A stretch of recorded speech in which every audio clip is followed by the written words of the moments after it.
ma me na rank it through we mu nyina ba ba chief justice enya hwe no bu ne kakra exactly enya hwe no so the pensioners na ka ka no o so the o legal line into unim how the hierarchy runs and said there eye ja wo be fam asana wakwa kodu sam pempen so no you may disagree with madam Sophia Kufu say ebia wo call picketing ni bi for you think she should know better in as much as to your perception she should know better no the approach was wrong.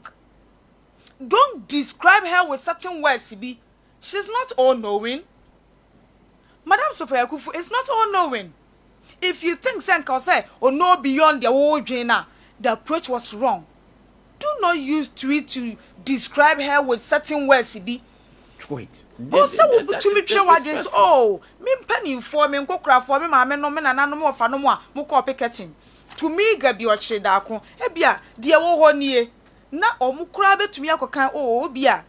Perhaps when you menopause no get a point. Nti ebia o kan kra oh okay.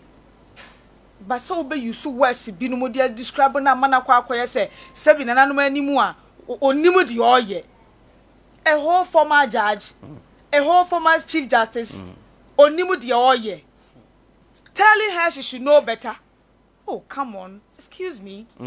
Opening another room. Say ya man yourself or my gun mu a.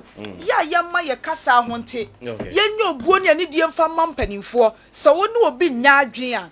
Na no nkyere se kasetia no. Wonu obi nya adwen a. Na no nkyere se dinatam. Ya yese ya ma enkwada omo suku mu nsia. Nti ye bedru baabi no. Sick na ben ye send ya ma ye ma.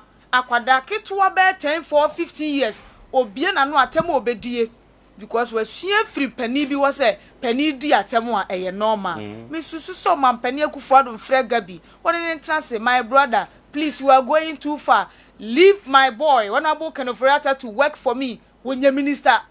Simple.